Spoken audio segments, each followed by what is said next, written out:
Felt devoid of life and all expectations. This is what it is like for me while being in a state of homelessness, which chips away at your soul as a human being, day in and day out. How could it not be my reality? Is it not your reality?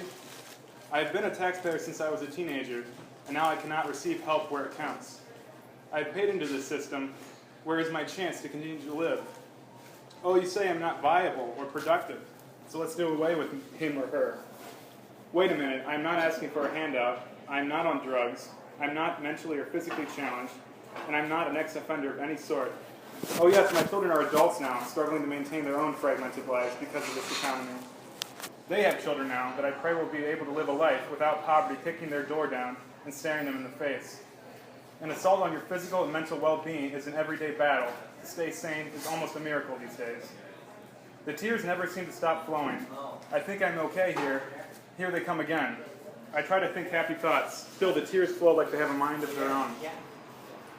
It is difficult to put a happy face on when you have been verbally punched in the stomach and kicked to the curb because you do not fit in with some bureaucratic ideal of their policy, which, by the way, is supposedly designed and structured to help me and others like me in their case. Or is it really a systematic exclusion and not an oversight? Did anyone confer with the people this is designed to help? Oh no, we do not know what to do. But how can someone who hasn't missed a meal in their life or slept under the stars because they were forced to know exactly what to do for me? I just know it. Yeah, right. You do not have an address. You are not disallowed benefits. You can't participate in this program because you are too old. The new word for age discrimination is aged out. So the next step is to die and disappear. Without housing or food, according to Maslow hierarchy, you can disappear without the most basic needs. I hope I am around to see you aged out, the one who made these policies. I recently listened to an episode of This American Life focused on urban myths. One of the topics they covered was the perceptions that immigrants and refugees have about America. Some of the perceptions were expected and believable. Americans really decorate their houses with lights and snowmen for Christmas. Americans show off affection in public. But others were shocking. Refugees from all over the world could not believe that Americans allow their fellow citizens to sleep on the street.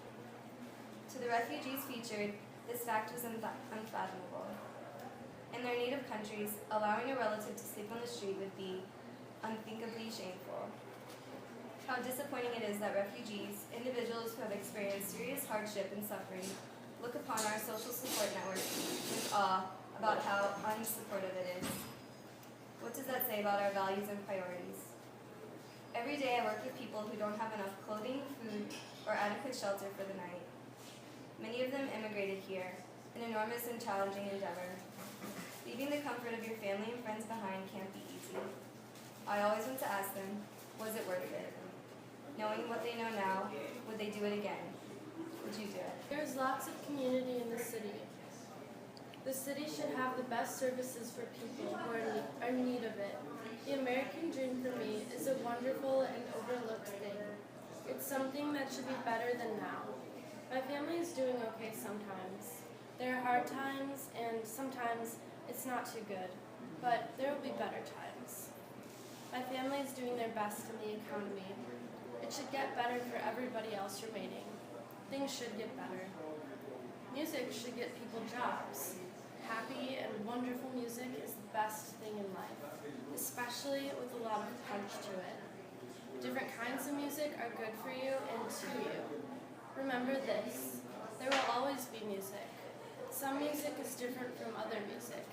Some is fast and loud, so our music has too much of good and bad things in it. I travel alleys and the street, looking for things that I need to make it through another day so that I don't pass away. Sometimes I find things left behind, unknowingly or with purpose for me to find, like cloth, shoes, coats, and pants. On Sundays in Lakeview before the trash man comes, some are worth some cash that I use for a bus pass. Most I keep for season change, others I give away to friends I meet along the way. Doing this since '95, when finding out about a virus inside. Turning 56, surviving through the government funds that keep me alive, through places when they feed me for free, then found out about Live that helps me. Facing becoming homeless without basic necessities, blankets, shopping carts, garbage bags, for their worldly needs that have no value to be sold with bare necessities. Discovered it's not easy finding shelters, not many as it was in the past. There are more homeless on the streets, less shelters where they can sleep. My American dream is not one of personal or familial success. It is not a dream of overcoming personal poverty, to delve into great wealth, or to see my children obtain what I could not. My dream is to become the America we are destined to be. We claim to be a nation for the people, but contemporary America has become a nation for the rich. We began with the wholehearted promise that we were founded to uphold life, liberty, and the pursuit of happiness for each person. How can we promise these three ideals when even the simplest human rights, such as food, housing, and health, are denied for so many? We cannot promise life when hospitals and food have inflating price tags. We cannot promise liberty when people are trapped in cycles of poverty. We cannot promise the pursuit of happiness when so many people sleep on the street each night. My American dream is to see us deserve the title of the greatest country on earth, a country for every person, no matter their socioeconomic status. My dream is to see a day when every American is housed and healthy, and to see each citizen work collectively to ensure that every person has not just basic human rights, but the higher ideals afforded to them from the founding of our country. America is not the land of the wealthy, but a land for each and every person, no matter the circumstances. Good food, good friends, good volunteers that bless plates when there's nowhere else to go. 365 days a year, rain, snow, sleet, or hail, shall fail in feeding those in need of. No more snow, no more rain. Wind still blows, cold every day. That will never ever change. The costume like the rising of the sun, weather close or far away. Having spent years now working in schools and communities across the country, I am compelled more than ever to remind people that the part we play in life is a result of the choices we make. Cliché perhaps, but I do believe that we shape our destiny, and far too many lack the faith in themselves to make the right choices to find their purpose. For many people, surviving is hard enough, and the idea of thriving seems too far out of reach. If we don't choose our own parts in life, someone else will, and we run the risk of never living out our true potential, our ultimate purpose. You scold me, this is a poem now. You scold me with your words, belittle me with your actions. The assignments you provide me are an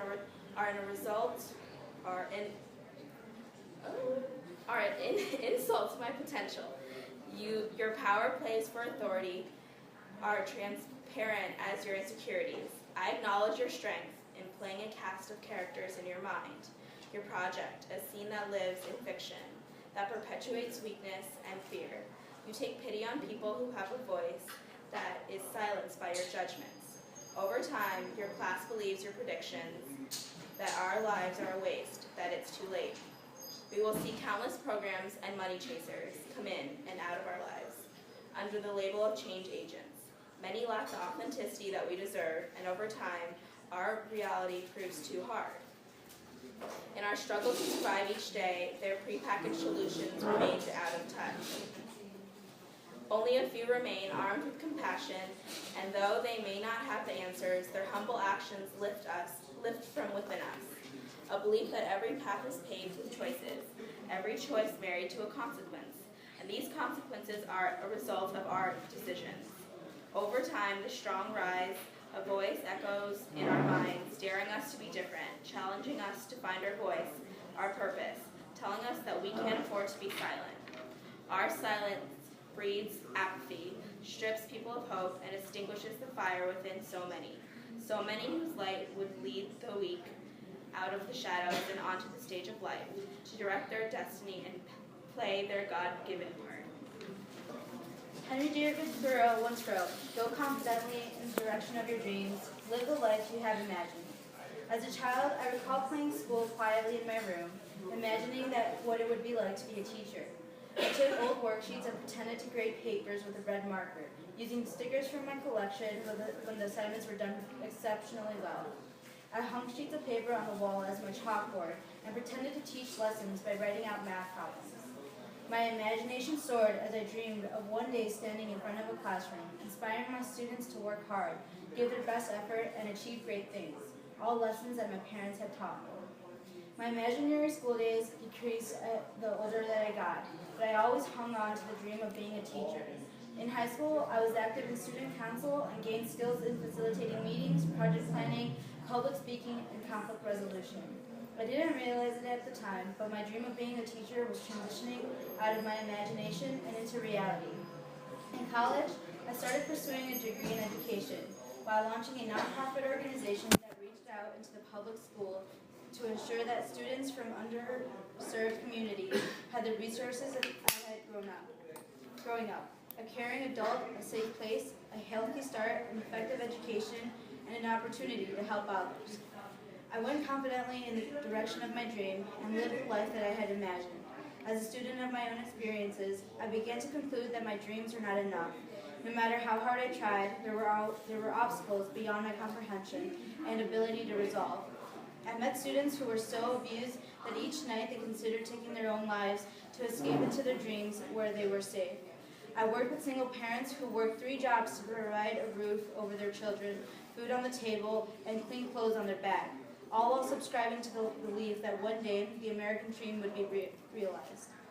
I met funders and politicians who were so far removed from the front lines of poverty that their actions put band-aids on problems and photos and papers and captions selling dreams.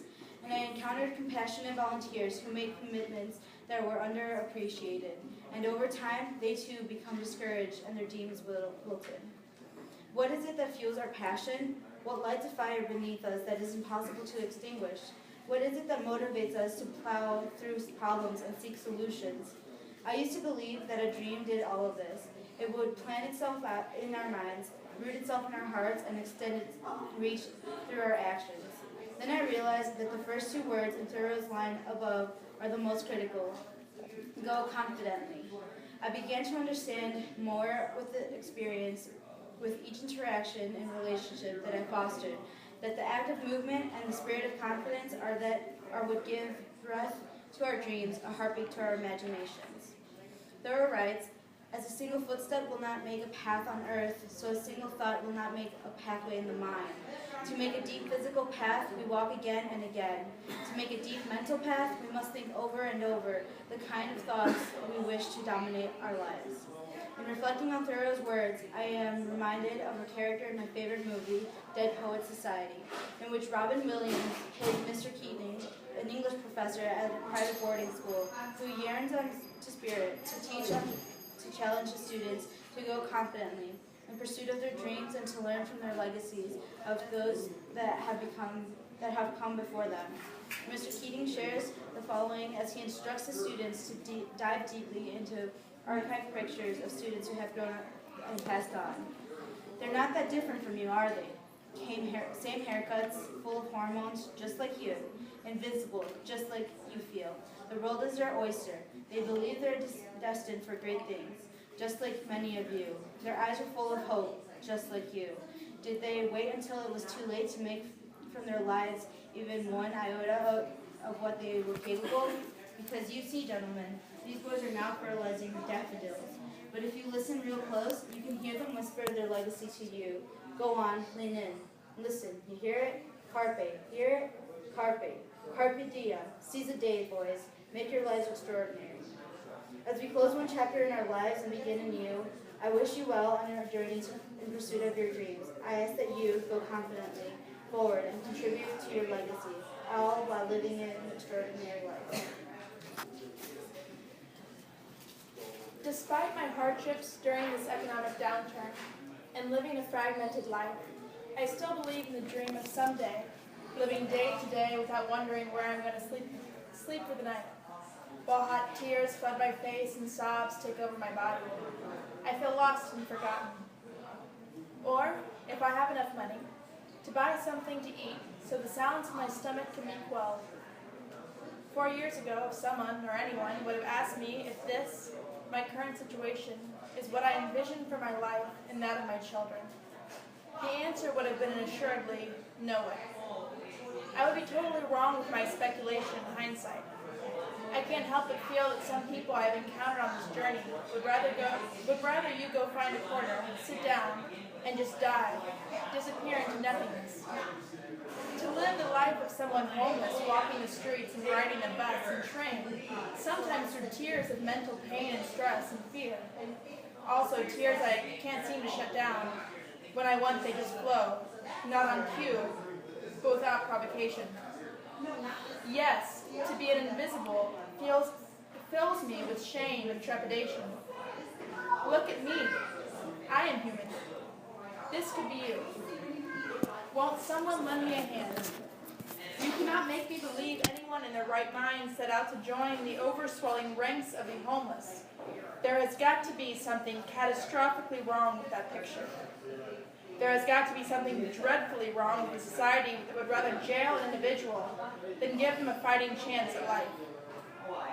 You truly lose a little bit of your dignity, which is chipped away, day in and day out, as you search for assistance, and not even assistance, but a job to regain your soul, your independence.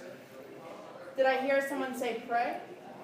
Let me tell you, I am a prayer warrior. That is why my name starts with P for perseverance. I get knocked down and punched in the stomach with brutal words, but I get back up and dust myself off.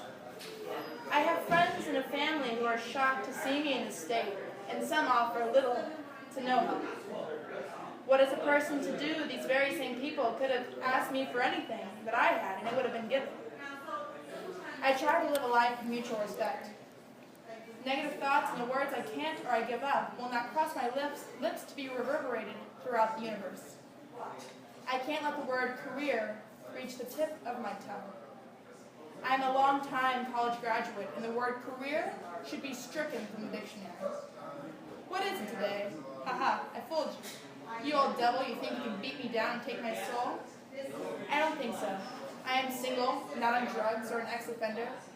My prayers are with those who have succumbed to the vices of this world. But an older adult who sees the opportunities are not there for me. I believe in helping the next person. You can believe it if you want to.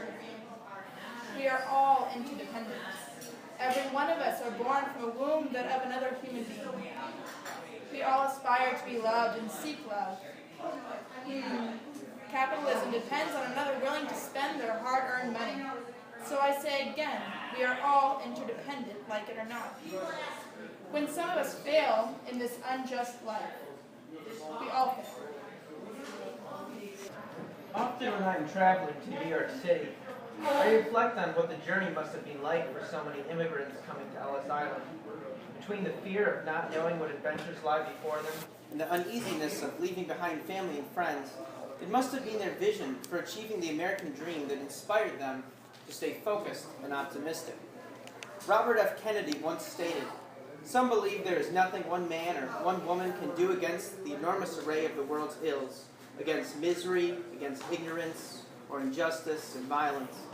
Yet many of the world's great movements of thought and action have flowed from the world of a single man. A young monk began the Protestant Reformation. A young general extended an empire from Macedonia to the borders of the earth. And a young woman reclaimed the territory of France. It was a young Italian explorer who discovered the New World.